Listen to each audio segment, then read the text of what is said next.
किशोरी लाल जी अपनी तमाम कोशिशों के बाद भी अपनी बेटी सीमा के लिए एक क्लर्क ही तलाश कर पाए थे। उनके लिए वही कलेक्टर से कम नहीं था। बड़ी मुश्किल से सौदा 5 लाख में पटा था। किशोरी लाल जी ने इसके लिए गांव का अपना पुश्तैनी घर गिरवी रख दिया था ताकि अपने रिश्तेदारों के सामने हाथ ना फैलाना पड़े। वे हर कीमत पर अपनी तीसरी व सबसे छोटी बेटी की शादी अच्छे घर में करना चाहते थे। वे उसे अपनी दोनों बड़ी बेटियों की तरह जैसे तैसे नहीं ब्याहना चाहते थे। उन्हें अच्छी तरह याद है उस दिन सीमा कितना विरोध कर रही थी जब उसकी बड़ी बहन नीमा की शादी 2 बच्चों के विधुर बाप से होने जा रही थी। नहीं होगी मेरी बहन की शादी उस 2 बच्चों के बाप से। जाते ही बच्चों के लालन पालन में जुट जाए, क्या यही इसकी जिंदगी है? तुम्हारे कहने से क्या होता है, मैं जहां चाहूंगा वहीं होगी इसकी शादी। दहेज देने के लिए पैसे कहाँ हैं हमारे पास? किशोरी लाल जी गुस्से में बोले, जब आपको हम बेटियों को कुएं में ही धकेलना था तो जन्म होते ही गला क्यों नहीं घोंट दिया? सीमा सिसक उठी। सीमा की मां अंजना जी, जो अब तक बिल्कुल चुप थी, बीच में बोल पड़ी, हाँ, नहीं होगी नीमा की शादी उससे। ठीक है तो मैं ही मर जाऊंगा। मेरे मर जाने के बाद तुम सब चैन से रहना। किशोरी लाल जी लगभग रोते हुए बोले, आप ऐसे क्यों बोल रहे हैं जी? आखिर इसकी जिंदगी का सवाल है। अंजना जी अपने पति किशोरी लाल जी को समझाते हुए बोली, जाने दो सीमा, करने दो इन्हें मेरी शादी। शायद मेरी तकदीर ही ऐसी होगी। नीमा ने पिताजी की हालत देखते हुए कहा, तकदीर कुछ नहीं होती दीदी, लाचार बेबसी तकदीर को मानते हैं। सीमा गुस्से में बोली, जाने दो, तुम्हें इससे क्या, मुझे रहना है उसके साथ। नीमा झुंझला उठी, लेकिन अपनी आंखों में उमड़े आंसुओं को वो छुपा नहीं पाई। तुम महान हो दीदी, सीमा ने थरथराते होंठों से कहा। उसके चेहरे पर नीमा के प्रति अथाह प्रेम झलक रहा था। सीमा भी अब अच्छे घर में ब्याहने के सपने को त्याग चुकी थी।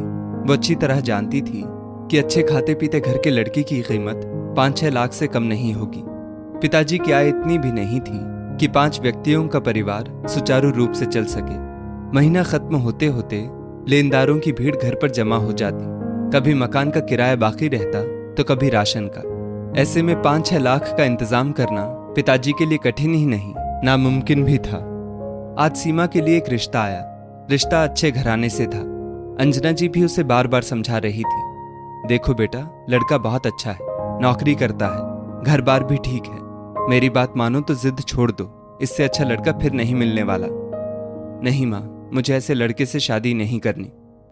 आखिर तुम्हें कैसा लड़का चाहिए? अंजना जी चिढ़कर बोली, जैसा मेरी बहनों को मिला है। मैं आप लोगों को बर्बाद कर आबाद नहीं होना चाहती। क्या? अंजना जी के चेहरे पर आश्चर्य और पीड़ा के मिले जुले भाव उभर आए। लड़की को लेकर आओ सीमा की मां, किशोरी लाल जी ने आवाज लगाई। अभी आई, कहकर अंजना जी सीमा को लेकर उस कमरे में जा पहुंची जहां लड़के वाले सीमा का इंतजार कर रहे थे।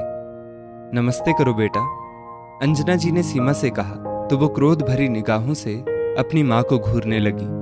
उसकी मां उसकी निगाहों को अनदेखा कर कहने लगी, आप लोगों को मेरी बेटी में कोई अवगुण नहीं मिलेगा भाई साहब। किशोरी लाल जी भी सीमा को इस नजर से देख रहे थे मानो कह रहे हो, नमस्ते करो बेटी, इज्जत का सवाल है।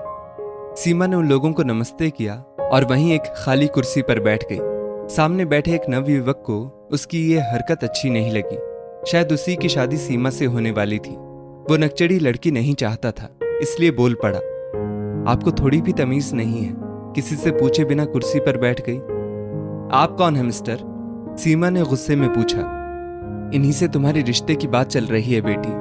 किशोरी लाल जी ने स्थिति को समझ बात संभालते हुए कहा, ओह अच्छा, लेकिन आपसे मेरी शादी भला कैसे हो सकती है? हाँ, मुझे भी नहीं करनी तुमसे शादी। ऐसी बदतमीज व घमंडी लड़की से भला कौन शादी करना चाहेगा? युवक भी अपने गुस्से पर काबू नहीं रख सका। माफ कीजिएगा, ना तो मैं बदतमीज हूं और ना ही घमंडी।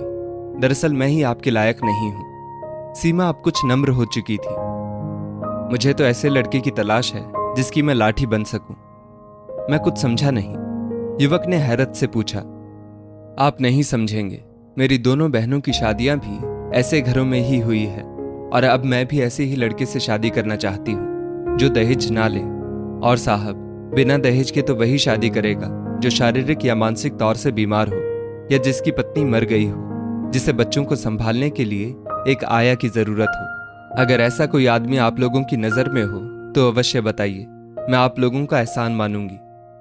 कमरे में उपस्थित सभी लोग उसकी बात सुनकर हतप्रभ रह गए।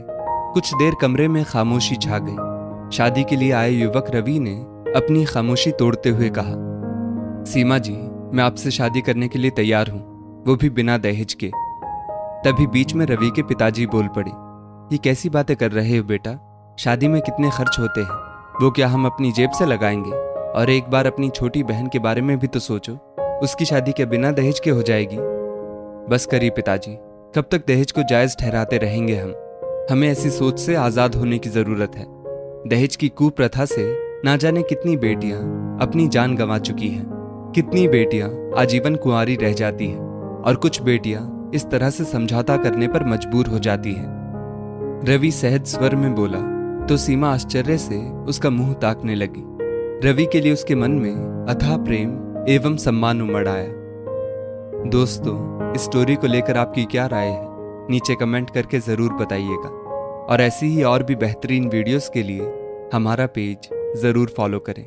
धन्यवाद।